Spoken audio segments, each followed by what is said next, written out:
Estamos hablando sobre las crónicas. Sí, señor. Y con respecto a las crónicas, hay algunas cositas más que yo creo que sería bueno poder considerar. La semana pasada, pues por la urgencia de salir, pues tal vez se nos quedaron algunas cositas, pero yo creo que hoy, con calma, podemos.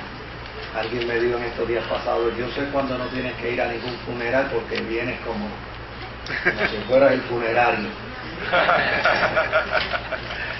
Y yo le digo, bueno, aquí está. Así que habíamos dicho la semana pasada que el libro de las crónicas es un libro interesante, porque es un libro que tiene una gama muy amplia de información que se nutre en gran medida de muchos libros de las Sagradas Escrituras, en su mayoría del libro de Reyes, pero además del libro de Reyes se nutre también de datos que están en Samuel y se nutre también de datos que están en el Pentateuco, es decir, Génesis, Éxodo, Números, Levítico, Deuteronomio, y también se nutre de otros libros históricos como Ruth, Jueces, Josué, o sea, el libro de los Salmos inclusive. O sea, el libro de las crónicas es un libro que se nutre de información histórica de una cantidad enormísima de libros del Antiguo Testamento. Eso, desde luego, añadiéndole el título que tiene, el título de Crónicas, ¿verdad? Un libro de noticias, de información. Ahora, la información de las crónicas no es la información histórica a la que siempre el que lee la historia está acostumbrado. Por ejemplo, el que trabaja con la historia hace una clara distinción de la historia per se y la historia que se contamina religiosamente, por una sencilla razón, porque cuando la historia se contamina religiosamente hablando, pues al historiador eso le pone los pelos de punta y dice, espérate, ¿cómo yo puedo aceptar toda esta información, toda esta data como veraz, como científica, si hay aquí una mezcla religiosa que arropa la historia? Y eso pues obviamente a los historiadores les asusta. Por lo general los historiadores lo que hacen es que cuando hay datos históricos que están mezclados con la religiosidad, los echan para un lado y no los consideran. ¿Por qué? Porque ellos dicen, porque está contaminada con religión. Y para ellos pues desde luego la explicación o el planteamiento desde el punto de vista religioso pues puede tener un matiz que es de pura interpretación del escritor, y lo que es pura interpretación del escritor no necesariamente tiene que ser historia. ¿Se dan cuenta?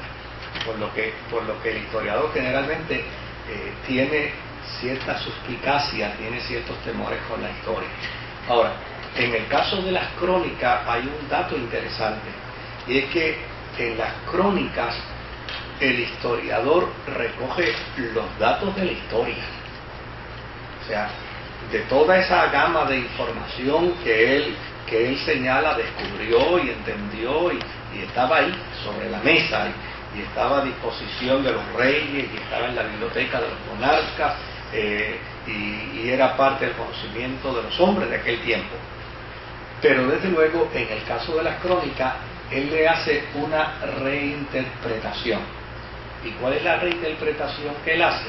Pues la reinterpretación que él hace es que él dice, mira, aquí, por ejemplo, en la historia común y corriente de Israel, con respecto a, digamos, ¿qué cosa? Bueno, con respecto a la vida de Salomón, o con respecto a la vida de David, pues se contaron los hechos, históricamente hablando, pero detrás de esos hechos hay una intervención divina, y esa intervención divina los historiadores no la tocaron, como por ejemplo en el caso de la historia del rey Usías.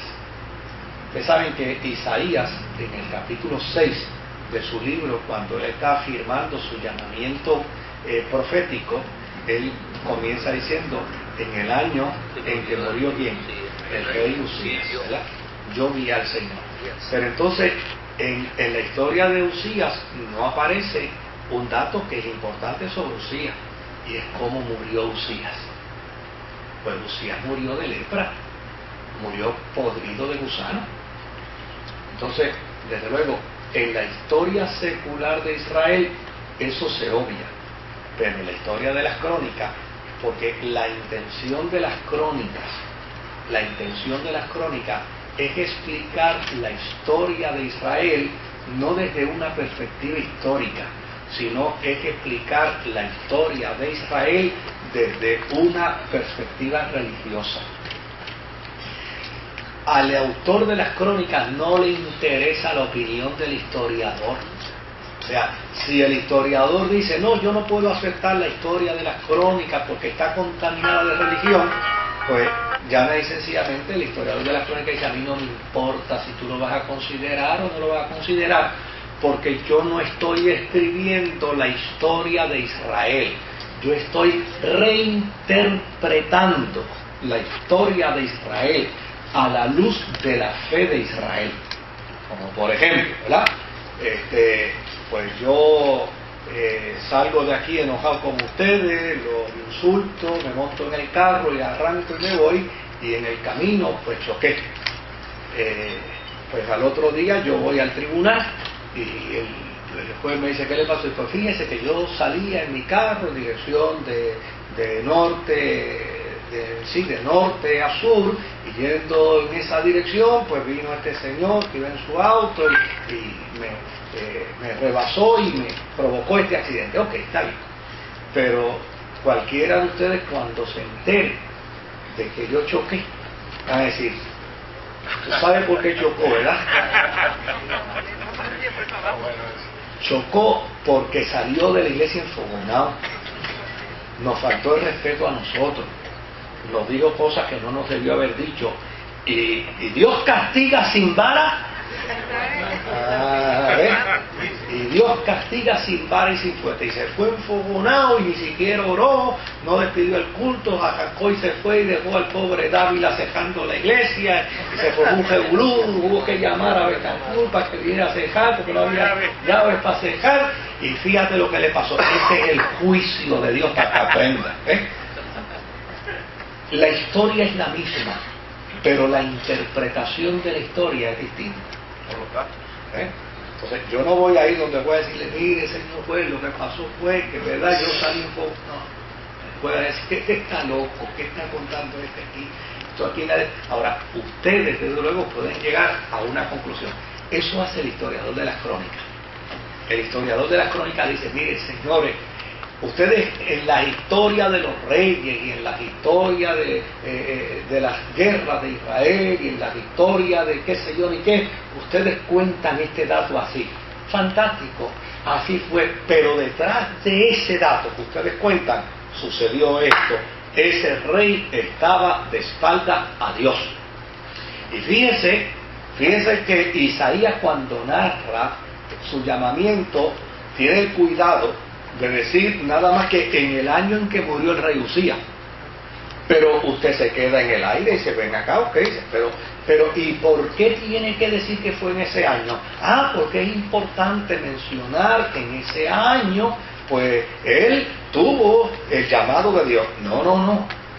Lo que es importante es decir, ¿por qué este hombre dice que Dios se le apareció en el mismo año que muere el rey Usías? Entonces, Crónicas dice, pues yo te voy a decir, Dios mató a Usías.